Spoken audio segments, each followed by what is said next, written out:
அடுத்து இந்த நிகழ்ச்சிக்கு சிறப்பு விருந்தினராக அழைக்கப்பட்டிருந்த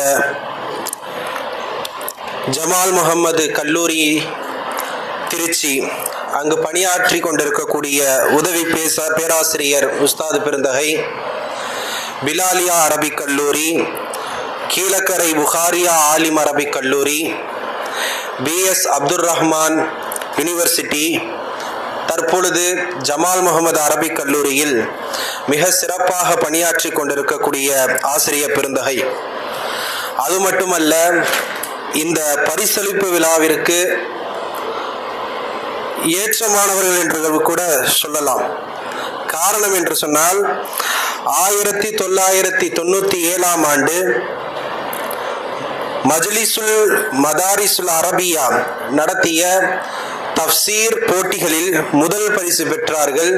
அதே போன்ற 1999ஆம் ஆண்டு நடைபெற்ற அதே போன்றதொரு போட்டியிலே மீண்டும் முதல் பரிசு பெற்றார்கள். உஸ்தாத் அவர்களுடைய அந்த சாதனைகளை நீங்கள் எடுத்து பார்க்கிற பொழுது ஏராளமான டிப்ளமோ சர்டிபிகேட் கோர்ஸுகளை எல்லாம் மிக சர்வ சாதாரணமாக முடித்து நம்மவர்களுக்கு மிக அழகிய முன்மாதிரியாக இருந்து கொண்டிருக்கிறார்கள்.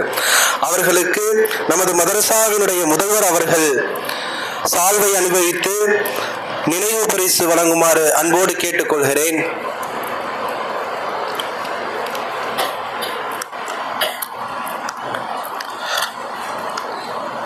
नारे तकबीर, नारे तकबीर, नारे रिसालत, सल्लू अला नबी वसल्ली अला सय्यिदिना मुहम्मदिन व अला आलि सय्यिदिना मुहम्मदिन अल्लाहुम्मा सल्ली अला सय्यिदिना मुहम्मदिन व अला आलि सय्यिदिना मुहम्मदिन व बारिक व सल्लिम अल्लाहुम्मा सल्ली अला सय्यिदिना. இப்பொழுது உஸ்தாத் பெருந்தகை அவர்கள் சிறப்புரையாற்றுவார்கள். ஆஃப்னவரில் முடிச்சுக்கிட்டோமா?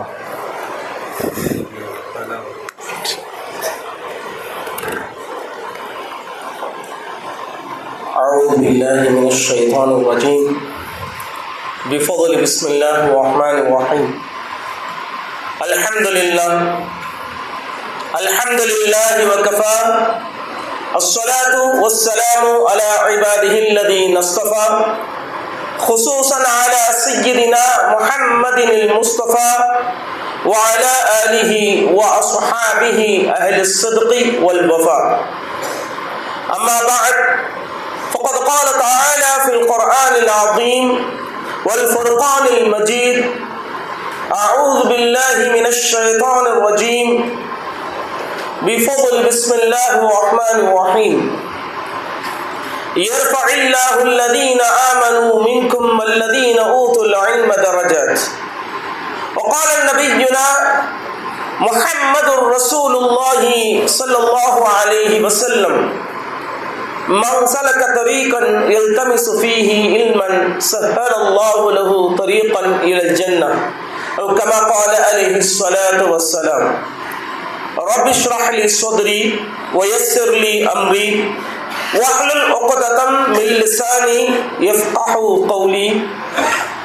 يا سيدي يا رسول الله خذ بيدي قلت حيلتي أدركني مرادي يا رسول الله. وما توفيقي إلا بالله عليه توكلت وإليه أنيب. سبحانك لا علم لنا إلا ما علمتنا إنك أنت العليم الحكيم. வல்லாஹ்வை வாழ்த்தி வல்லல் நபி கண்மணி நாயகம் காருண்யத்தின் தாயகம் முஹம்மது ரசூலுல்லாஹி ஸல்லல்லாஹு அலைஹி வஸல்லம் அவர்களை போற்றி வாஜிமிகு வலிமார்கள் பெரியோர்கள் ஆசிதனை நாடி எனதுரையை ஆரம்பம் செய்கின்றேன். கண்ணியத்திற்கும் பெருமதிப்பிற்கும் உரிய இவ்விழாவின் தலைவர், இக்கல்லூரியின் முதல்வர், கண்ணியமிக்க மௌலானா உபைதுர் ரஹ்மான் ஹஸ்ரத் கிபிலா அவர்களே, இக்கல்லூரியின் மதிப்புமிகு பேராசிரியர், பல அரபிக் கல்லூரிகளில் முதல்வராக, குறிப்பாக தூத்துக்குடி மம்பௌ சலாஹ் அரபிக் கல்லூரியில் முதல்வராக பணியாற்றி பெரும் சாதனைகளை படைத்த கண்ணியத்திற்குரிய உஸ்தாத் மௌலானா SS அஹ்மத் ஃபாசில் பாக்கவி ஹசரத் கிபிலா அவர்களே, இவ்விழாவிற்கு வருகை தந்துள்ள கண்ணியத்திற்குரிய சகோதரர், சென்னை பாலவாக்கம் பள்ளியின் தலைமை இமாம், தமிழகத்தின் தலைச்சிறந்த பேச்சாளர்களில் ஒருவர் மௌலானா அபூபக்கர் உஸ்மானி ஹசரத் கிபிலா அவர்களே,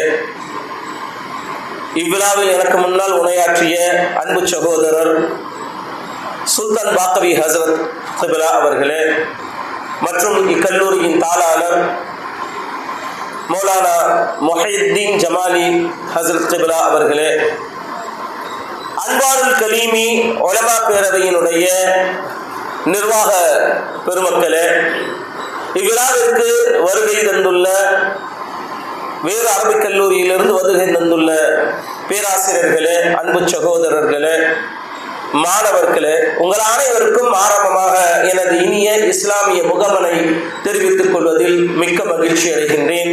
அஸ்ஸலாமு அலைக்கும் வரஹ்மத்துல்லாஹி வபரகாத்துஹு.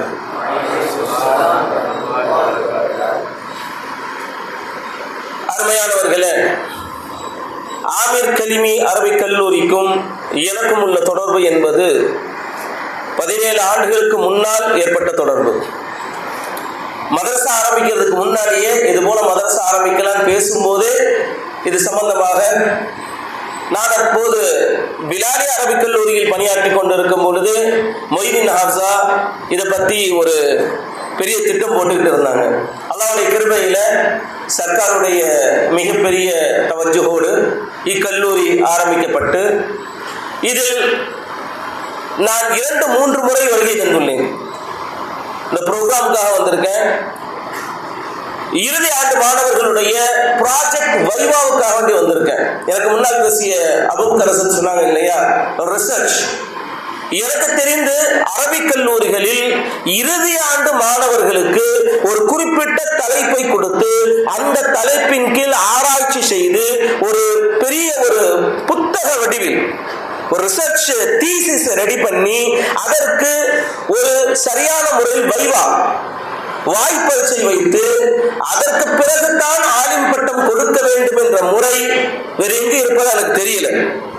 நானும் பல அரபிக் கல்லூரிகளில் அதாவது பணியாற்றி இருக்கிறேன், பார்த்திருக்கிறேன். ஆனா இது போன்ற ஒரு முறை கிட்டத்தட்ட அந்த தீசிஸ் எல்லாம் பாத்தீங்க அப்படின்னா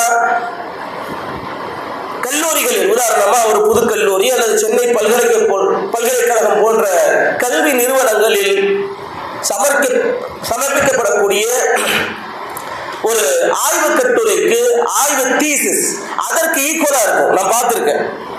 அதனால அல்லாஹ்வுடைய கிருபையில இந்த கல்லூரியை பற்றி நன்றாக எனக்கு தெரியும். கல்லூரியில் பணியாற்றக்கூடிய ஆசிரியர்களின் நன்றாக தெரியும். இப்ப இந்த கல்லூரியில படித்து முடித்த மாணவர்கள் இது போன்ற ஒரு விழா வச்சிருக்கோம், நீங்க வாங்க அப்படின்னு கேட்டப்ப மிகவும் மகிழ்ச்சியோடு ஒப்புக்கொண்டேன். ஏன்னா அதற்கு முன்னால் ஒரு சின்ன தொடர்பும் உண்டு. சர்தார் ஆமீர் ஷா ரஹ்மஹுல்லாஹ் அவர்கள்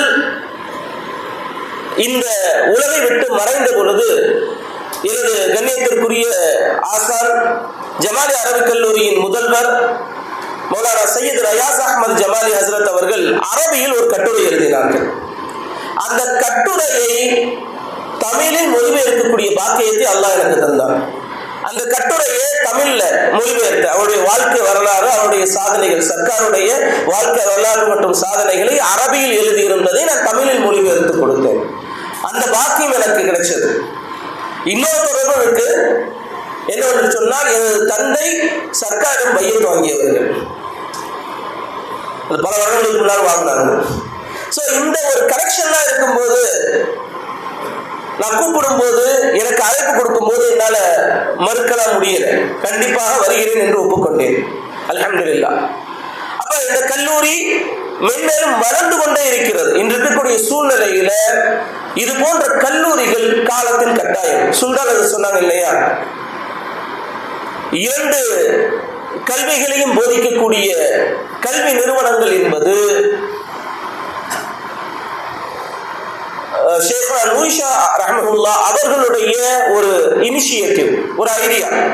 அது எந்த அளவுக்கு அல்லாஹ் தஆலா பரக்கத் செஞ்சிருக்கான் அப்படின்றத பார்க்கிறோம். இன்னைக்கு கலீமிகள் மட்டுமல்ல, இதுக்கு முன்னால் உருவாக்கப்பட்ட அரபிக் கல்லூரிகள்ல இருந்து என்ன செஞ்சுட்டு இருக்காங்க, நிறைய மாணவர்கள் உருவாக்கிக்கிட்டே இருக்காங்க. இது ஏன் அப்படின்னா, இன்று இருக்கக்கூடிய உலகத்தில் நாம் நிறைய சிக்கல்களை பார்க்கிறோம். எல்லா விதமான பிரச்சனைகளையும் சமாளிக்க வேண்டிய சூழ்நிலை இன்னைக்கு நமக்கு இருக்கு. குறிப்பா உலமா பெருமக்கள் உலகத்தில் உள்ள ஏற்றத்தாழ்வுகள் இருந்து, வறுமையிலிருந்து, வேலை வாய்ப்பு இன்மையிலிருந்து, பொருளாதார சமன்பாடு இன்மையிலிருந்து, பெண்களுக்கு எதிரான குற்றங்களில் இருந்து நிறைய அடுக்கிக் கொண்டே போகலாம். தொழில்நுட்ப புரட்சி என்று நாம் சொல்லிக் கொண்டே இருக்கிறோம். அந்த தொழில்நுட்ப புரட்சி எந்த அளவுக்கு நமக்கு நாமே வைத்துக் கொள்ளக்கூடிய ஒரு ஆப்பாக, உங்களுக்கு புரியாம ஆப்புன்னு சொல்றேன், ஒரு கொல்லியாக வைத்து மாறிக்கொண்டு இருக்கிறது. அந்த தீங்கிலிருந்து எவ்வாறு காப்பாற்றுவது, இப்படி உலகம் முழுக்க பல பிரச்சனை இருக்கக்கூடிய சூழ்நிலைகள்ல குறிப்பா இஸ்லாமிய சமுதாயத்தில் நம்முடைய பண்பாட்டை குறைக்கணும், நம்முடைய கலாச்சாரத்தை சீரழிக்கணும், நம்முடைய அடிப்படை விஷயங்கள்ல அடிமடியில கை வைப்பது போன்று அவர்கள் நம்முடைய எல்லா விதமான விஷயங்களிலும் தேவையில்லாமல் மூக்கை நுழைத்து நம்மவர்களை உணர்வு ரீதியாக, மன ரீதியாக, வேறு பல வழிகளிலும் சிக்கல்களை ஏற்படுத்திக் கொண்டிருக்கக்கூடிய சக்திகளுக்கு எதிராக நாம் எல்லாம் ஒன்று திரண்டு ஒருங்கிணைந்து எதிர்க்க வேண்டும் என்று சொன்னால் இது போன்ற உலமாக்களால் தான் முடியும். இது போன்ற உலமாக்கள், அனைத்தையும் கற்ற உலமாக்கள் தான், இந்த மதரசாக்கள் தான் இதையெல்லாம் எதிர்கொள்ளக்கூடிய ஒரு களங்களாக பணியாற்ற முடியும். இந்த மதரசாக்கள் மூலமாகத்தான் என்ன செய்ய முடியும், இது போன்ற சிக்கல்களையும் சவால்களையும் எதிர்கொள்ள முடியும். இன்னைக்கு பாத்தீங்கன்னா இந்த மதரசாவுடைய அடிப்படை என்ன? இன்னைக்கு மதரசா நம்ம ஓதிக்கிட்டு இருக்கோம். இதனுடைய ஆரம்பம் எங்கே இருக்கு? எங்க முதல் மதரசா எங்கே இருந்தது? அஸ்ஹாபு சுஃபா, திண்ணை தோழர்கள். இன்னைக்கு நம்ம மஸ்ஜித் நபவியில பார்க்கிறோம் இல்லையா? அந்த மஸ்ஜித் நபவியில அந்த திண்ணை உள்ளது. அந்த திண்ணையில் அமர்ந்துதான் சஹாபாக்கள் இந்த மார்க்கத்தினுடைய கல்வியை ஆரம்பமாக கற்றார்கள். அவர்கள் கற்ற கல்விதான் இன்று உலகம் முழுக்க பரவி இருக்கிறது. பெருமானார் ஸல்லல்லாஹு அலைஹி வஸல்லம் நமக்கு கொடுத்த ஒரு மிகப்பெரிய ஒரு அன்பளிப்பு, மிகப்பெரிய ஒரு பரிசு இந்த மதரசா. அவர்கள் அன்றைய சூழ்நிலையில் ஈமானை ஒரு கண்ணாகவும் கல்வியை மறு கண்ணாகவும் கருதினார்கள். கல்வியின் அடிப்படையில் கட்டமைக்கப்பட்ட மார்க்கம் உங்களுக்கு எல்லாம் தெரிந்த விஷயம்தான். ஏகனின் முதல் வசனமே, முதல் கட்டளை எப்படி என்பதுதான், கல்வியை கற்றுக்கொள் என்பதுதான். அந்த கல்வியை கற்றுக்கொள்வதை கடமையாக்கிய சமுதாயம் நம்முடைய சமுதாயம். அந்த கல்வி எந்த கல்வி என்பதில் இன்று கருத்து வேறுபாடு கொண்டு நாம் பிரிந்திருக்கலாம். ஆனால் கல்வி என்ற விஷயம் தொலபுல் இல்ம் என்றுதான் சொன்னார்கள் ஸல்லல்லாஹு அலைஹி வஸல்லம். கல்வியை கற்பது, அது மார்க்க கல்வி, உலக கல்வி என்றெல்லாம் பிரிக்கவில்லை, இரண்டும் கல்விதான். அன்றைய மஸ்ஜித் நபவியிலே அஸ்ஹாபு சுஃபா திண்ணை தோழர்கள் கற்றுக்கொண்டது வெறும் மார்க்க கல்வி மட்டுமா? யோசித்து பாருங்கள். அங்கே வானவியல் கற்றுக் கொடுக்கப்பட்டது, அறிவியல் கற்றுக் கொடுக்கப்பட்டது. ஏன்? உடல் ரீதியான போட்டிகளுக்காக வேண்டி, வலிமைக்காக வேண்டி மல்யுத்தம் கற்று வைக்கப்பட்டது. அனைத்துமே கற்றுக் கொடுக்கப்பட்ட ஒரு கேந்திரமாக அன்றைய மஸ்ஜித் நபவி விளங்கியது. இதில் யாருக்கும் கருத்து வேறுபாடு இருக்க முடியாது. ஸைத் இப்னு சாபித் ரலியல்லாஹு தஆலா அன்ஹு அவர்களை பெருமானார் ஸல்லல்லாஹு அலைஹி வஸல்லம் யூதர்களுடைய மொழியை கற்றுக்கொள்ள அனுப்பினார்கள். ஏன்? யூதருடைய மொழி என்பது அன்றைய சூழ்நிலை என்ன அவசியம்? இஸ்லாத்திற்கும் அதற்கும் என்ன சம்பந்தம்? ஏதாவது அவசியம் இருக்கா? இல்லை. ஏன்? உலக ரீதியாகவும் கல்வியை பெருக்க வேண்டும் என்று பெருமானார் ஸல்லல்லாஹு அலைஹி வஸல்லம் அன்றே முனைந்தார்கள். பத்ர் போரிலே சிறைபிடிக்கப்பட்டவர்களிடத்தில் ஒரு மனிதர் 10 பேருக்கு கல்வி கற்றுக் கொடுத்து விட்டு பிணையிலிருந்து விடுவித்து செல்லலாம்னு சொன்னாங்க. ஏன்? சிறைபிடிக்கப்பட்டவர்கள் இஸ்லாமிய கல்வியை கற்றவர்களா? ஃபிக்ஹையும் ஹதீஸையுமா சொல்லிக் கொடுத்தாங்க? என்ன சொல்லிக் கொடுத்தாங்க? உலக கல்வி, உலக ரீதியான கணிதம், அறிவியல் அல்லது வரலாறு, புவியியல் போன்ற விஷயங்களை பெருமானார் ஸல்லல்லாஹு ஸல்லல்லாஹு அலைஹி வஸல்லம் அவர்களிடத்தில் கற்றுக்கொள்ள வேண்டும் என்று சொன்னார்கள். இப்படி மஸ்ஜித் நபவி என்பது அஸ்ஹாபு சுஃபா என்பதுதான் உலகத்தினுடைய முதல் மதரசா. இன்னைக்கு நான் இவ்வளவு பேசுறேன் அப்படின்னா ரொம்ப சிரமம் தான். ஏன்னா கொல்லன் தெருவில் ஊசி வைக்கிற மாதிரி தான். எனக்கு முன்னால் பேசிய சகோதரர் அபூபக்கர் உஸ்மானி ஹசரத்தா இருக்கட்டும், அல்லது அடுத்து பேச இருக்கக்கூடிய அல்லாமா அஹமது பாக்கவி ஹசரத் கிப்லாவா இருக்கட்டும், அல்லது இங்க இருக்கக்கூடிய மற்ற ஆளுங்களாக இருக்கட்டும், அவங்களுக்குள்ள நான் பேசுறது கொல்லந்தூர்ல ஊசி விற்கிற மாதிரி அல்லது திருநெல்வேலிக்கு அல்வா கொடுக்குற மாதிரி கூட வச்சுக்கலாம். மேலப்பாளையத்துக்காரங்கனால திருநெல்வேலிக்கு அல்வான்னு சொல்லல, பொதுவா சொல்றேன். இப்போ உங்களுக்கு முன்னாடி நான் பேசுறது சிரமமான விஷயம் தான், என்னை பொறுத்துக்க கொஞ்ச நேரத்துக்கு. அப்ப ஒரு ஆலிம் என்பவன் அந்த கல்வியை கற்றவனாக இருக்க வேண்டும். வெறும் மார்க்க கல்வி மட்டும் கற்றவனாக இருந்தால் போதாது, எல்லா கல்வியிலையும் கற்றவனாக இருக்க வேண்டும். இப்னு சீனா கேள்விப்பட்டிருப்பீங்க, இப்னு ருஷ்த், இப்னு நஃபீஸ், குவாரஸ்மி, எடுத்து பாருங்கள் வரலாற்றை. அவர்கள் அனைவரும் மார்க்க கல்வியையும் கற்றவர்கள், முஃபஸ்ஸிராவும் இருந்திருப்பார்கள், அறிவியல் ரீதியாக சாதனையும் படைத்திருப்பார்கள். அவர்கள் பெரும்பாலும் அறிவியலில் சாதனை படைக்க உந்து சக்தியாக இருந்தது குர்ஆனும் ஹதீஸும். குர்ஆனையும் ஹதீஸையும் படித்து ஆராய்ச்சி செய்து விளங்கி அதன் மூலமாக புதிய அறிவியல் கண்டுபிடிப்புகளை வழங்கினார்கள் உலகத்திற்கு. இப்னு சீனாவுடைய கிதாபு திப்புலாம் பார்த்தீங்கன்னா தி பைபிள் ஆஃப் மெடிசின் சொல்றோம். மருத்துவத்தினுடைய அடிப்படை கோட்பாடுகளை மிக தெளிவாக சொல்லக்கூடிய ஒரு வேதத்திற்கு இணையான புத்தகம் இது கிதாபு திப்பு. அப்ப அப்படிப்பட்ட உலமாக்களை உருவாக்கியது மதரசா. இந்தியாவை எடுத்துக்கங்களேன், இந்தியாவில் எத்தனை மதரசாக்கள் இருந்தன தெரியுமா? இன்னைக்கும் நீங்க வட இந்தியாவில் எடுத்துக்கிட்டீங்கன்னா எத்தனையோ மதரசாக்கள் உள்ளன, அரசு உதவி பெறக்கூடிய மதரசாக்கள்.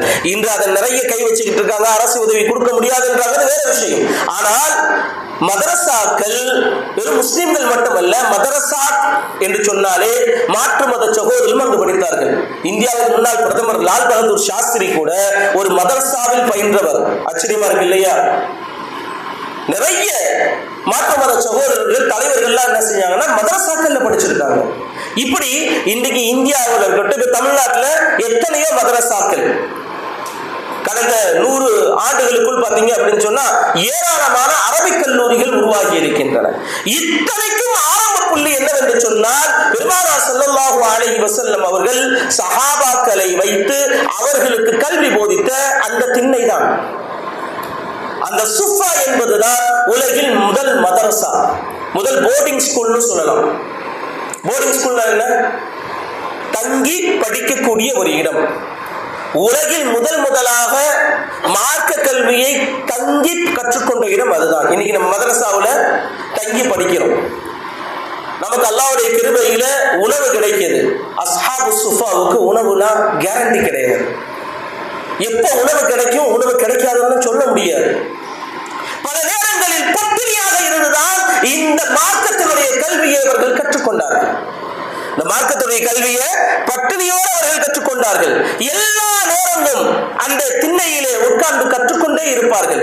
சில நேரங்களில் 10 பேர் இருப்பாங்க, சில நேரங்களில் 20 பேர் இருப்பாங்க. ஒரு நேரத்தில் 300 400 பேர் கூட அமர்ந்து இருப்பார்களாம். அந்த பக்கம் அந்த திண்ணையிலும் அதை சுற்றி உள்ள இடங்களிலும் அமர்ந்து மார்க்க கல்வியை பற்றி ஒருவருக்கு ஒருவர் பேசிக்கொண்டு அளவலாவை கொண்டு கலந்து ஆலோசித்துக் கொண்டு அதை பற்றி கற்றுக்கொண்டும் இருந்து கொண்டே இருப்பார்கள். உணவை பற்றி கவலைப்பட மாட்டார்கள், மற்ற எந்த விதமான வசதியை பற்றி கவலைப்பட மாட்டார்கள். கல்வி மட்டுமே தன்னுடைய கண்ணாக, அது மட்டுமே குறிக்கோளாக அவர்கள் இருந்து கற்றுக்கொண்டார்கள். பெருமானார் ஸல்லல்லாஹு அலைஹி வஸல்லம் அவர்கள் அந்த சஹாபா பெருமக்களை அரவணைத்தார்கள். கான ரசூலுல்லாஹி ஸல்லல்லாஹு அலைஹி வஸல்லம் கதீரம் மா யுஜாலிசுஹும் வ யனஸு பிஹிம் வ யுனாதீஹிம் இலா தாமி. ஸல்லல்லாஹு அலைஹி வஸல்லம் பெரும்பாலான நேரங்களில் அவர்களோடு இருப்பார்கள். அவர்கள் உணவு இல்லாத சமயத்தில் உணவு இவர்கள் உண்ணும் பொழுது அவர்களையும் அழைத்துக் கொள்வார்கள். அவர்கள் குடிக்கும் பொழுது, ஏதாவது தண்ணீர் அருந்தும் பொழுது, ஏதாவது பானங்கள் அருந்தும் போது அவர்களையும் அழைத்து அவர்களுக்கும் அதை பங்கிட்டு கொடுப்பார்கள். எந்த அளவுக்குன்னா பெருமானார் ஸல்லல்லாஹு அலைஹி வஸல்லம் அவருடைய குடும்பத்தாரில் ஒருவராக அஸ்ஹாபு சுஃபா கருதப்பட்டார்கள். இந்த கல்வி மட்டும் நபிமார்களின் வாரிசு அல்ல. பெருமானார் ஸல்லல்லாஹு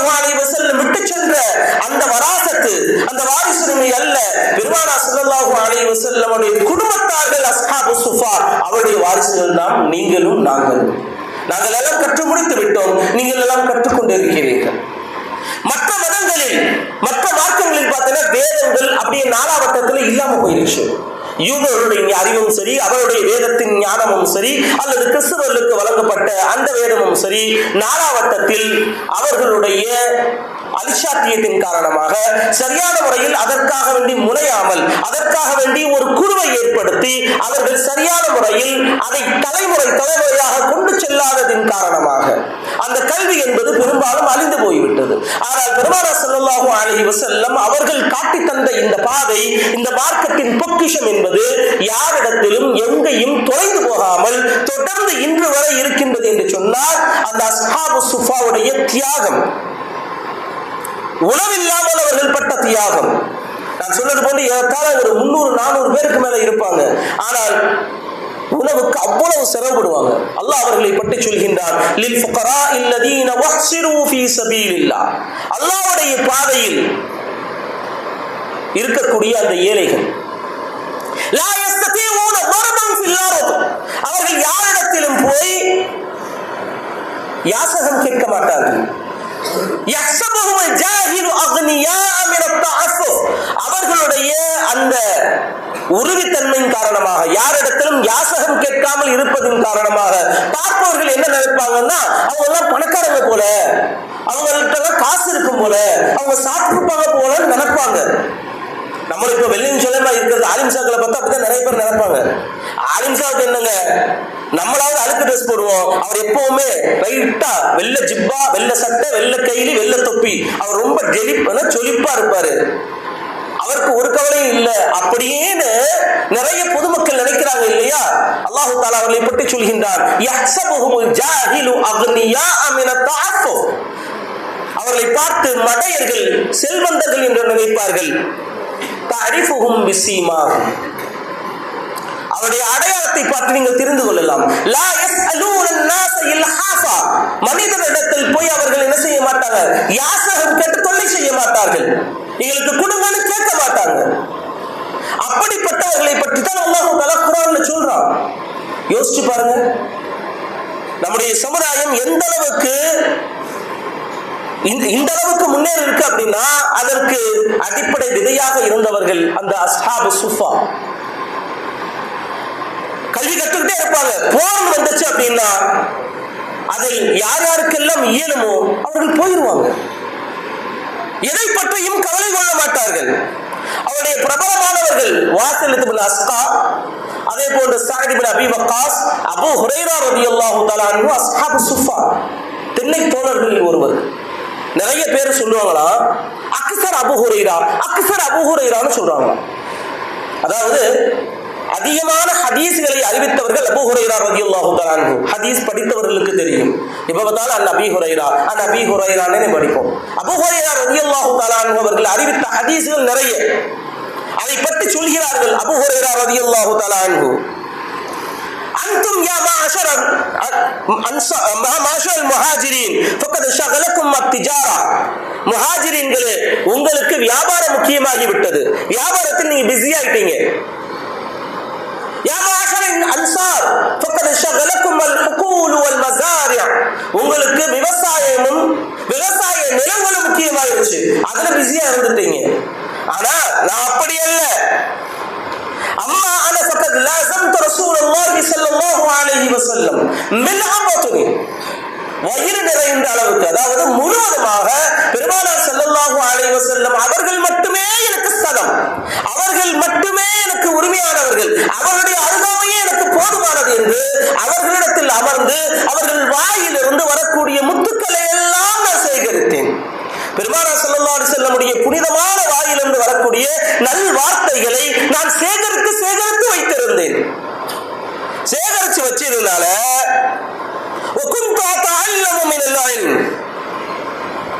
அவரிடத்தில் எல்லா கல்வியும் கற்றுக்கொண்டேன். ஆனா நீங்க என்ன சொல்றீங்க, வலக்கின் தகூலூன் அக்ஸர் அபூ ஹுரைரா கைஃப தகூலூன், எப்படி உங்களால சொல்ல முடியுது? நான் கஷ்டப்பட்டு கல்வியை கத்துக்கிட்டேன், இவ்வளவு ஹதீசுகளை மனனம் செஞ்சேன், அதை நான் மக்களுக்கு எடுத்து சொல்றேன். அதுக்கு காரணம் என்ன?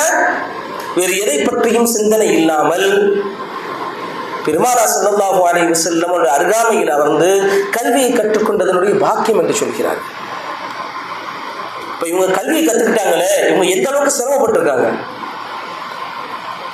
திண்ணை தோழர்களை பற்றி சொல்கிறார்கள். அபூ ஹுரைரா ரலியல்லாஹு தஆலா அன்ஹு அவர்களே சொல்றாங்க, திண்ணை தோழர்கள் எப்படி இருப்பாங்க தெரியுமா? லக்கத் ரஅய்து 70 மின் அஹ்லி ஸுஃபா, ஏறத்தாழ ஒரு 70 பேரை பார்க்கிறேன். மா மின்ஹும் ரஜுலுன் அலைஹி ரிதாவுன், அவர்கள் யாருக்குமே மேலாடை கிடையாது. இம்மா இஸார் வ இம்மா கஸா, அதாவது கீழாடை இருக்கும் அல்லது மேல போர்த்தக்கூடிய ஒரு போர்வை போன்று இருக்கும், அவ்வளவுதான். முழுசா நம்ம ஜிப்பா கைலி அல்லது முழுமையான ஆடைகள் அவங்க அணிந்திருக்க மாட்டார்கள்.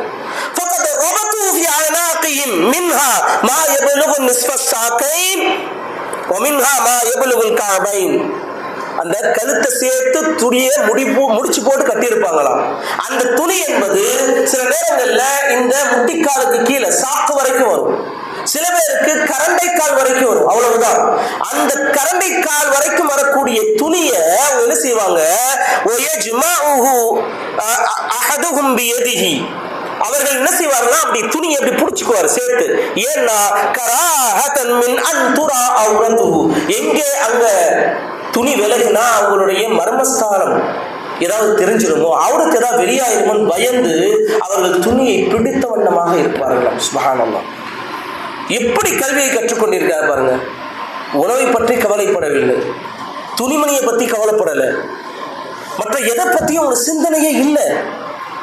அபூ ஹுரைரா ரலியல்லாஹு தஆலா அன்ஹு வருவோம். ஒரு முறை கடுமையான பசி, அபூ ஹுரைரா ரலியல்லாஹு தஆலா அன்ஹு வெளியே வராங்க. யாராவது உணவு தர மாட்டாங்களா? அவர்கள் கேட்க மாட்டார்கள். லா யஸ்அலூன அன்-நாஸ இல்ஹாஃபா, அவர்கள் கேட்க மாட்டார்கள். யாராவது கொடுப்பாங்களான்னு பார்ப்பாங்க. அபூபக்கர் சித்திக் ரலியல்லாஹு தஆலா அன்ஹு வராங்க. இப்ப அவர்களை பார்த்தவுடன் சரி ஏதாவது பேசி பார்ப்போம், நம்ம பசியோட இருக்கிறத பார்த்து ஏதாவது உதவி செய்வாங்களா அப்படின்றதுக்காக வேண்டி வரக்கூடிய அபூபக்கர் சித்திக் ரலியல்லாஹு தஆலா அன்ஹு அவர்களிடத்தில் கேட்கிறாங்க, மா மஅன ஹாதிஹில் ஆயா அப்படின்னு சொல்லி ஒரு ஆயத்துடைய விளக்கத்தை கேட்கிறாங்க. அபூபக்கர் சித்திக் ரலியல்லாஹு தஆலா அன்ஹு அந்த ஆயத்துக்கு விளக்கத்தை சொல்லிட்டு போயிடுறாங்க. எது உணவுலாம் தரல. உமர் ரலியல்லாஹு தஆலா அன்ஹு வராங்க, அவங்க கிட்ட இதே போன்ற ஒரு கேள்வியை கேட்கிறார்கள். அவங்களும் அதே போன்ற ஒரு பதிலை சொல்லிட்டு போயிடுறாங்க. உணவுனுடைய பிரச்சனையை பத்தி அவங்க ரெண்டு பேரும் சொல்லல. கொஞ்ச நேரம் ஆகுது, பெருமானார் ஸல்லல்லாஹு அலைஹி வஸல்லம் அவர்கள் வருகிறார்கள். அவர்களிடத்திலும் கேட்கிறார்கள். ஸல்லல்லாஹு அலைஹி வஸல்லம் புரிஞ்சுக்கிறாங்க. அவர்களை அழைத்து கொண்டு ஒரு வீட்டுக்கு செல்றாங்க. அந்த வீட்டுல அனுமதி வாங்கி வீட்டுல என்ன இருக்குன்னு பார்த்தா ஒரே ஒரு கிளாஸ்ல பால் இருக்கு. எவ்வளவு இருக்கு? ஒரே ஒரு கிளாஸ்ல பால். பாலை பார்த்தாலும் சந்தோஷம். அபூ ஹுரைரா ரலியல்லாஹு தஆலா அன்ஹு, பரவாயில்ல கொஞ்சமாவது பசி தீரும்.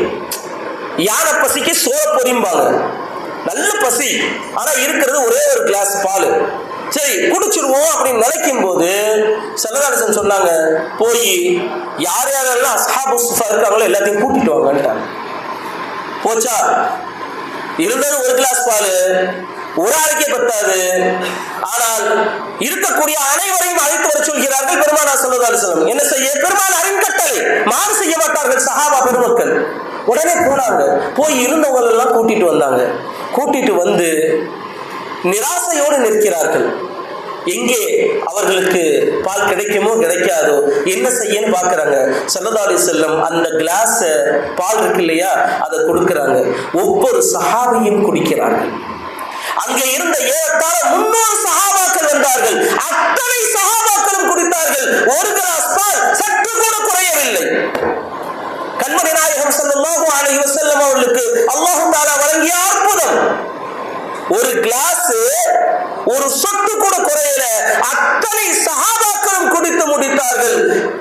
அபூ ஹுரைரா ரலியல்லாஹு தஆலா அன்ஹு அவர்களுக்கு கடைசியாக கொடுத்தார்கள். அவர்களும் குடிக்கிறாங்க, குடிச்சிட்டே இருக்காங்க. ஸல்லல்லாஹு அலைஹி வஸல்லம் குடிங்கங்கறாங்க. இல்ல ரசூலுல்லாஹ் போதும், இல்ல பரவாயில்லை குடிங்க. இல்ல இதுக்கு மேல வயிறுல இடம் இல்லை. வயிற்று பசி ஒண்ணுமே இல்லைன்னு காலி வயிறோடு வந்தவர்கள் பாலை வயிறு முட்டை குடிக்க செய்தார்கள் ஸல்லல்லாஹு அலைஹி வஸல்லம். கொஞ்சம் கூட அந்த பால்ல அளவு குறையவே இல்லை.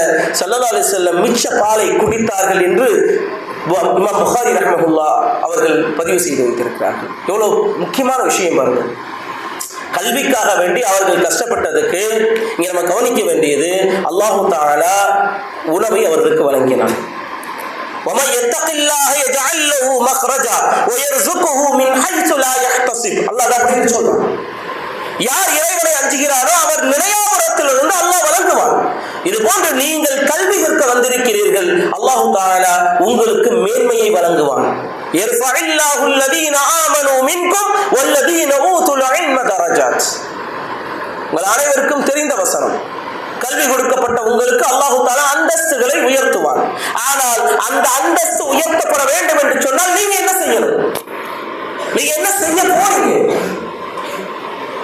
கல்வி கற்க வந்து விட்டோம், ஏதோ தலையெழுத்து வீட்டுல கொண்டு வந்து சேர்த்துட்டாங்க, நம்மளும் கத்துட்டு 7 வருஷத்தை முடிச்சுட்டு போயிடும் நினைச்சா அந்த கல்வியில் அந்த பட்டத்தில் எந்த நன்மையும் கிடைக்காது. நன்றாக புரிந்து கொள்ள வேண்டும்.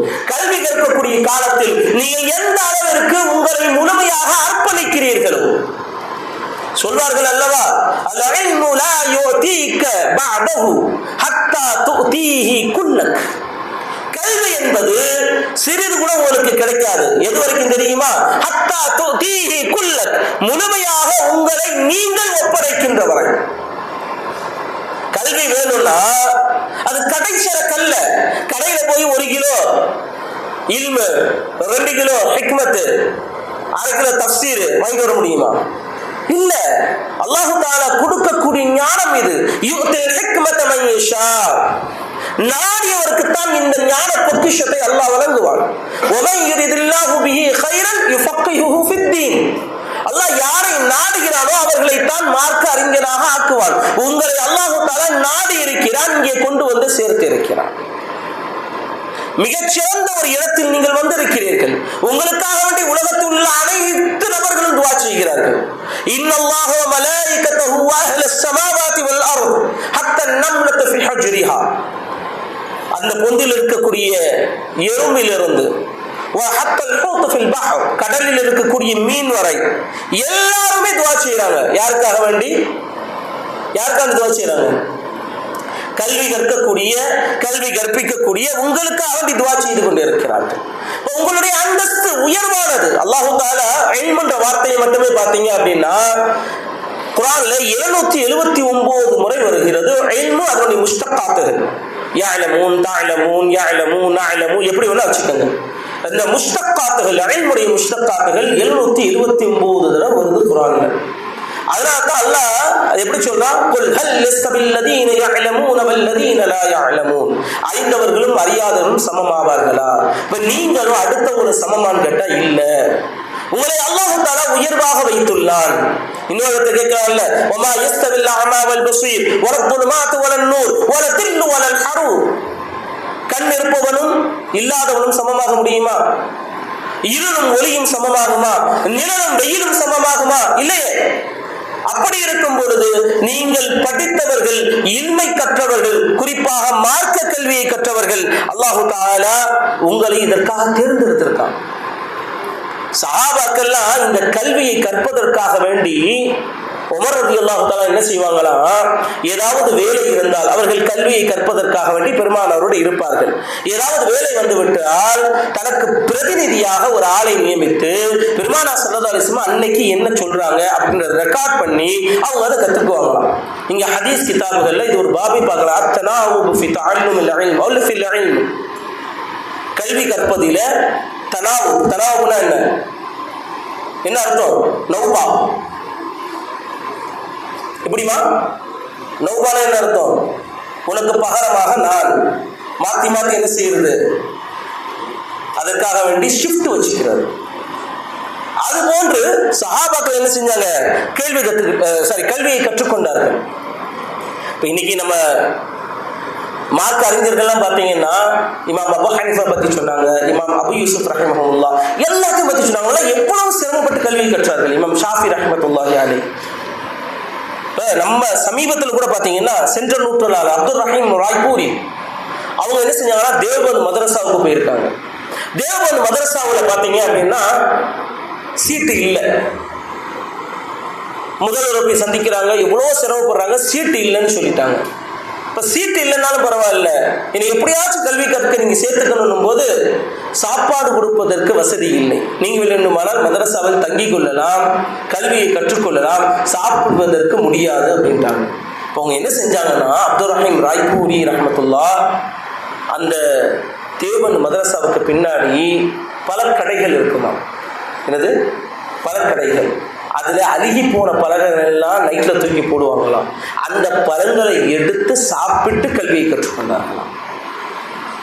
அல்லாஹ்வுடைய கிருபையில நம்ம அப்படியெல்லாம் என்ன செய்யல, சிரமப்படலை. நம்ம ஃபேன் இருக்கு, லைட் இருக்கு, எல்லாமே இருக்கு. இமாம் கஸாலி ரஹ்மத்துல்லாஹி அலைஹி தெரு விளக்கில் கல்வியை கற்றுக்கொண்டார்களாம். தெரு விளக்குல பெருசா சொல்லுவாங்க, ஆப்ரஹாம் நீங்கெல்லாம் தெரு விளக்கில் படிச்சாரெல்லாம் சொல்லுவாங்க. இமாம் கஸாலி ரஹ்மத்துல்லாஹி அப்படிதான் படிச்சிருக்காங்க. இன்னைக்கு இருக்கக்கூடிய சூழ்நிலையில எல்லா வசதிகளையும் அல்லாஹ் தஆலா நமக்கு கொடுத்திருக்கான், எல்லா விதமான உயர்வுகளையும் கொடுத்துள்ளான். மிகச்சிறந்த ஒரு மதரசாவில் அல்லாஹ் தஆலா உங்களை கொண்டு வந்து வைத்துள்ளான். இந்த சமயத்துல நீங்கள் உங்களுடைய மனதில் நிறுத்த வேண்டிய சில அறிவுரைகளை சொல்லி முடிக்கிறேன். அல்லாஹ் தஆலா ஒரு பெரிய ஷேக் நாயகத்துடைய தர்பார்ல அவர்களுடைய அருகாமையில அவர்கள் பெயரால் அமைந்துள்ள கல்லூரியில் அவர்கள் பெயரால் வழங்கப்படக்கூடிய ஒரு பட்டத்தை பெறக்கூடிய மக்களாக அல்லாஹ் தஆலா உங்களை தேர்ந்தெடுத்து இங்க வச்சிருக்கான். நீங்க உங்களுடைய வாழ்க்கையில் இன்னும் உயர வேண்டும் என்று சொன்னால் சில விஷயங்களை உங்கள் மனதில் நிறுத்திக் கொள்ளுங்கள். முதலில் இஹ்லாஸ் நிய்யா, உங்களுடைய நியத்தை சரி செய்து கொள்ளுங்கள். எதற்காக வேண்டி கல்வி கற்கிறோம்? நீங்க மதரசாலை எதுக்கு வந்திருக்கீங்க? மதரசாலை ஏன் சேர்ந்திருக்கீங்க? என்ன காரணம்? சில பேருக்கு வேற நியத்துகள் எல்லாம் இருக்கலாம். நியத்தை சரி செய்து கொள்ளுங்கள். இமாம் அஹ்மத் ரஹிமஹுல்லாஹ் அவங்க சொல்றாங்க, அல் இல்மு லா யஅதிலுஹு ஷையன் லிமன் ஸஹஹத் நியத்துஹு. யாருடைய நியத் தெளிவான முறையில் சரியாகி விட்டதோ அதற்கு இணையான இல்மு எதுவுமே கிடையாது. இப்போ இல்மை என்ன செய்யணும்? இஹ்லாஸோடு கற்றுக்கணும். எதற்காக வேண்டி நீங்கள் கல்வியை கற்கிறீர்கள்? நானும் ஆலிம்சான் பட்டம் போட்டுக்கணும் அப்படின்னு கத்துக்கிறீங்களா, அல்லது நானும் இங்க ஒரு பிகாம் டிகிரி முடிச்சுட்டேன் அப்படின்னு காட்டுறதுக்காக வேண்டி கத்துக்கிறீங்களா, அல்லது எங்க வீட்டுல எங்க அத்தா அம்மா இங்கதான் படிக்கணும்னு சொல்லிட்டாங்க, இங்கதான் ஓதணும்னு சொல்லிட்டாங்க, அதனால இருக்கணும்னு நினைக்கிறீங்களா? என்ன நோக்கத்துல இருக்கீங்க? நாம் படித்து முடித்த பின்னால் என்ன வேலை செய்ய போகிறோம் என்பது வேறு விஷயம். அது இறைவன் நாட்டம் இல்லையா?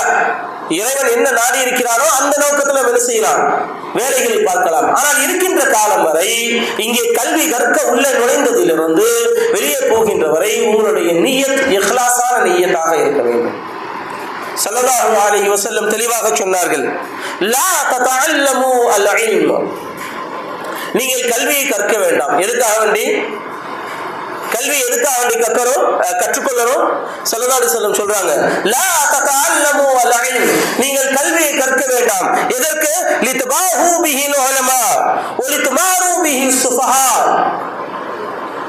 உலமாக்களோடு பெருமை பாராட்டுவதற்காக வேண்டி நானும் கல்வியை கத்துட்டேன், நானும் ஆலிம்சாவாயிட்டேன், நானும் பட்டம் வாங்கிட்டேன் அப்படின்னு பெருமை பாராட்டுவதற்காக வேண்டியோ, அல்லது மடையர்களோடு உங்களுடைய புறமையை காட்டுவதற்காக வேண்டியோ, உங்களோட ஒரு அந்தஸ்துல கல்வியில குறைவாக இருந்தா அவர்களிடத்துல போய் நான் பெரிய ஆள் தெரியும்ல, எனக்கு எல்லாம் தெரியும்ல அப்படின்னு அவர்களோடு போட்டி போடுவதற்காக வேண்டியும், அல்லது அடுத்து ரொம்ப முக்கியமான விஷயம், ஒலிதஸ்ரிஃப உஜூஹன் நாஸி இலைக், மக்களுடைய முகங்களை எல்லாம் உங்கள் பக்கம் திருப்ப வேண்டும். மக்கள் அனைவரும் உங்களை கண்ணோக்கி அப்படியே எட்டி பார்க்கணும். என்ன மனுஷன் அவரு, என்னமா பண்றாரு, என்னமா படிக்கிறாரு, அல்லது என்னமா இருக்கிறாரு அப்படின்னு மக்களை உங்கள் பக்கம் ஈர்க்க வேண்டும் என்பதற்காக வேண்டி நீங்க போய் பயான் பண்றீங்க அல்லது ஒரு வேலை செய்றீங்க, மக்கள் உங்களை பார்த்து ஈர்க்கப்படுகிறார்கள், வேற விஷயம். ஆனால் மக்களை ஈர்ப்பதை மட்டுமே உங்களுடைய நோக்கமாக கொண்டு அதற்காக வேண்டி யாராவது நீங்க கல்வி கத்துக்கிட்டீங்கன்னா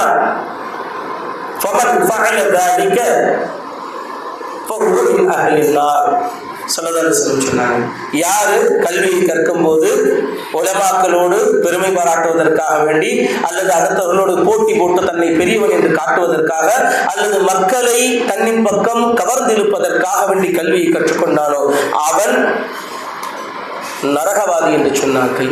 அல்லாஹ் நம்மை பாதுகாக்க வேண்டும். அப்ப அந்த கல்வி என்பது இஹ்லாஸான நிய்யத்தோடு நீங்க கத்துக்கங்க. ரெண்டாவது என்ன அப்படின்னா, ரஃபஉல் ஜஹலி அன் நஃப்ஸிஹி வ அன் கைரிஹி. முதலில் உங்களை விட்டு மடமையை நீக்கிக் கொள்ள வேண்டும். நீங்க தெளிவா இருக்கணும், அதுக்கப்புறம் தான் அடுத்தவங்களை தெளிவுபடுத்தணும். இன்னைக்கு நிறைய பேர் பாத்தீங்க அப்படின்னா, நான் யாரையும் குறிப்பிட்டு சொல்வதற்காக சொல்லவில்லை, சில உலமாக்கள் சில விஷயங்கள்ல அவர்களும் தெளிவில்லாமல் அடுத்தவர்களையும் குழப்பிக் கொண்டிருக்கிறார்கள். சில விஷயங்களை என்ன செய்யணும், தெரியல அப்படின்னா தெரியலன்னு சொல்லிடணும். ஆனால் எடுத்தவன என்ன செய்யறது அப்படின்னா, ஒரு ஃபத்வாவை கொடுத்து இதுதான் சரி என்று சொல்லி தானும் குழம்பி அடுத்தவரையும் குழப்பிக் கொண்டிருக்கிறார். அல்லாஹ் சொல்வது ஒன்று தல்லு வா தல்லு இல்ல, அது போல இருக்கக்கூடாது. முதல்ல எந்த ஒரு விஷயத்தையும் தெளிவாக நீங்கள் தெரிந்து கொள்ளுங்கள். ரஃபஉல் ஜஹ்லி அன் நஃப்ஸிஹி, முதலில் ஜஹாலத் என்பதை நீக்கி விடுங்கள். இந்த உலகத்துல ஜஹாலத் இல்லாம யாருமே இருக்க முடியாது. ஜஹாலத்னா என்ன? ஜஹாலத்னா என்ன அர்த்தம்? அறியாமை இல்லையா? அறியாமை என்பது எல்லாருக்கும் உள்ளது. எல்லாருக்கும் எல்லாத்தையும் பத்தி தெரியணும்னு அவசியமே இல்லை. இந்த பில்டிங்க்கு என்ன சிமெண்ட் போகணும் எனக்கு தெரியாது இல்லையா? இந்த லைட் எப்படி ஒர்க் ஆகுது எனக்கு தெரியாது. நான் அதை பற்றி படித்தவன் இல்லை. ஆனால் மார்க்க ரீதியாக கேட்டீங்கன்னா எனக்கு சில விஷயங்கள் தெரியும். ஆனால் அனைத்தும் தெரியுமா என்று கேட்டால் நிச்சயமாக இல்லை என்றுதான் சொல்லுவேன். தைரியமாக சொல்லணும். அல்லாஹ் சொல்றான், தனக்கு தெரியாத விஷயத்தை தெரியவில்லை என்று சொல்ல வேண்டும். எடுத்தவன ஃபத்வா கொடுக்க கூடாது. முதலில் ஜஹாலத்தை உங்களை விட்டு அகற்றிவிட்டு அதற்கு பின்னால் அடுத்தவர்களுக்கு அதை அகற்றுவதற்கு முயற்சி செய்யுங்கள். முதல்ல நஃப்ஸிஹி, இரண்டாவது அன் கைரிஹி. மூன்றாவது விஷயம், என் நிலையிலும் எக்காலத்திலும் எந்த சூழ்நிலையிலும் ஷரியத்தை விட்டு விடாதீர்கள். ஷரியத்தை பத்தி எவன் கேட்டாலும் அதுல காம்ப்ரமைஸ் பண்ண வேண்டிய அவசியமே கிடையாது. சொன்னாங்கல்ல, நம்ம எப்படியாவது மாற்ற வேண்டும். எப்படியாச்சும் இது ஹலால ஹராமன் ஆக்கிடுவோம், ஹராம ஹலால் ஆக்கிடுவோம். சில பேர் எப்படி கேட்பாங்க, எடுத்தவனைய அசர்த்து இது ஹலால் தானே அப்படின்னு கேட்பான். இது சரியா தவறான்னு கூட கேட்க மாட்டாங்க. எடுத்தவனை வந்து இது ஹலால் தானே, இல்ல என்ன தப்பு இருக்கு. சில பேர் கேட்கக்கூடிய காரியமே வித்தியாசமா இருக்கும். ஒரு ஆள் வந்து கேட்டாரு, அதற்கு இந்த நிச்சயிக்கப்பட்ட பொண்ணோட பேசுறது ஜாயிஸ் தானே, இல்லைன்னா தப்பு இருக்கு அப்படின்றாரு. நான் கேட்டேன், எப்படிங்க ஜாயிஸ்? அதான் நிச்சயம் ஆயிருச்சு இல்ல, இதான் மாப்பிள்ளை இதான் பொண்ணு நிச்சயம் ஆயிருச்சு, நாங்க வந்து பரிசை வச்சுட்டோம், கல்யாணம் பண்ண போறோம் அடுத்த மாசம், இப்ப பேசுனா என்ன தப்பு? நான் ஊர் சுத்த கூட கேட்கல, பேசுறது தானே, இல்ல தப்பு இருக்கா அப்படின்னு கேட்டாரு. இல்லங்க கூடாதுங்க. அதற்கு நீ என்ன கூடாதுங்கிறிய, இதுல என்ன தப்பு இருக்கு? யோசிச்சு பாருங்க, லாஜிக்கலா யோசிச்சு பாருங்களேன். ரெண்டு பேரும் சரிசமம் ஆயிட்டாங்க, அவங்க தான் பொண்ணு அவங்க தான் மாப்பிள்ளை எல்லாம் நிச்சயம் பண்ணிட்டோம்ல. அவர் திரும்ப திரும்ப சொன்ன விஷயத்தை சொல்லிக் கொண்டு இருக்கிறார். அப்ப நம்ம ஷரியத்தை விட்டு கொடுக்க முடியுமா? நான் கடைசியா பார்த்தேன், ஒரே வார்த்தை தான் கேட்டேன். அந்த மாப்பிள்ளை பேசி வச்சிருக்கீங்க இல்லையா, ஒருவேளை அல்லாஹ் பாதுகாக்கணும், ஒரு விபத்துல இறந்துடுறான்னு வைங்களேன், அந்த பெண் இதா இருப்பாளா அப்படின்னு கேட்டேன். அது எப்படி இருக்க முடியும்? அந்த பொருளுக்கு தான் கல்யாணம் ஆகணும்ல, கல்யாணம் ஆகாம எப்படி இதா இருக்கிறது? அப்ப கல்யாணம் ஆகாம எப்படி பேசுறது? ஒரு பெண் ஒரு ஆணோட பேச வேண்டும் என்று சொன்னால் அது ஹலாலான முறையில் தான் இருக்கணும்.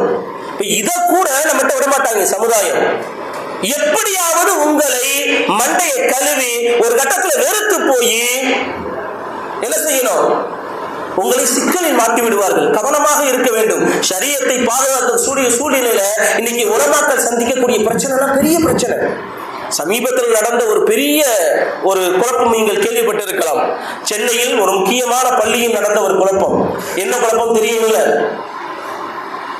கேள்விப்பட்டிருக்கீங்களா? ஷேக்குடைய காலில் முத்தமிடுவது ஜாயிஸா இல்லையா? இத ஜாயிஸ் தவறு கிடையாதுன்னு சொன்னதுனால ஒரு இமாமை மிகப்பெரிய பிரச்சனை செய்து விலக்கி ஒரு பெரிய கலவரம்லாம் நடந்தக்கூடிய காலகட்டத்தில் வாழ்ந்துட்டு இருக்கோம். அப்ப இவன் சொன்னதுக்காக வேண்டி ஷரியத்தை விட்டு விட வேண்டிய அவசியம் இல்லை. ஷரியத் இதுதான். ஹதீஸ்ல வருது, குர்ஆன்ல வருது. பெருமானார் ஸல்லல்லாஹு அலைஹி வஸல்லம் சஹாபாக்களும் சொல்கிறார்கள். அந்த அடிப்படையில நாங்க செய்யறோம் அப்படின்ற விஷயத்துல தெளிவா இருங்க. ஆக முதலில் நியத்தை சரி செய்து கொள்ளுங்கள். இரண்டாவதாக உங்களுடைய மடமையை நீக்கிவிடுங்கள்.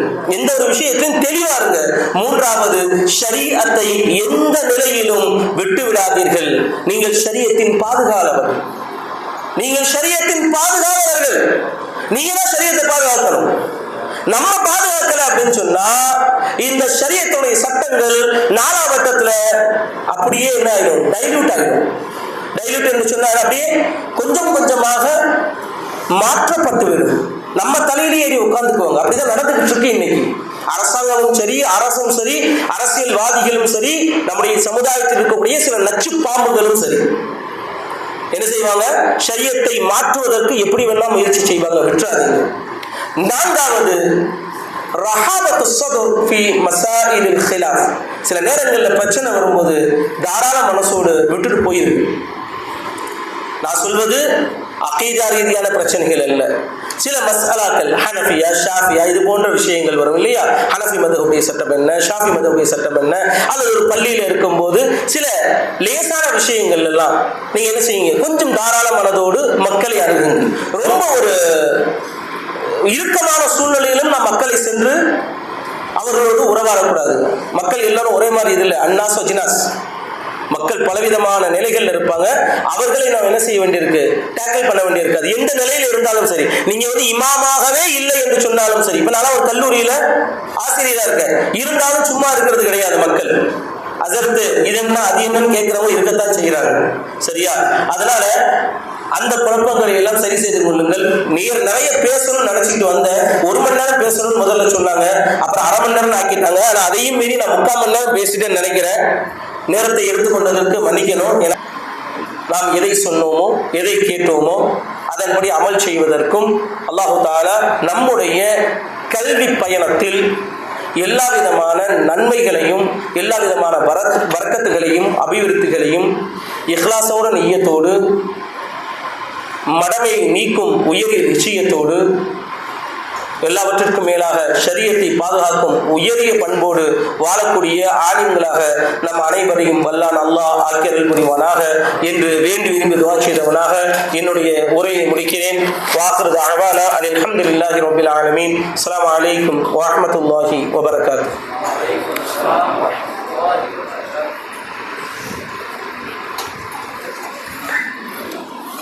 ஜஸாக்கல்லாஹு கைரன் ஹஸனன் ஜஸாக். என்னுடைய